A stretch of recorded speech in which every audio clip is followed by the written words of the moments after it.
I spoke with one pastor tonight who says security at churches has been a concern for years and says with the recent arrest of a homegrown suspected terrorist, he says you can never take those threats lightly. Every threat has to be taken seriously. Pastor Spencer Ellis says there's a lot of preparation leading up to the Christmas celebration here at Citadel Praise Church on Detroit's west side. Tonight and on stage, the church choir is tightening up numbers it will perform.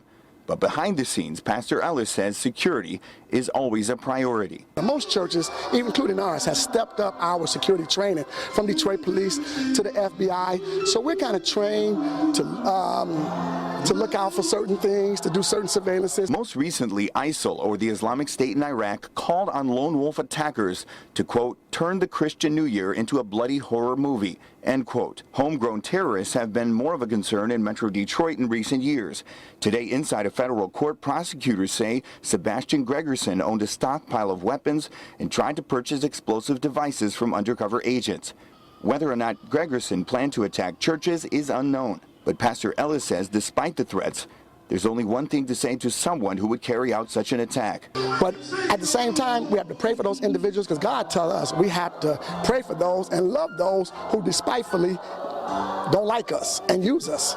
Meanwhile, leading up to the Christmas celebration, Ellis says he's putting his faith in those he can trust. So we look for God's protection at the end of the day, but at the same time, we have to walk that fine line of being prepared and trusting in God.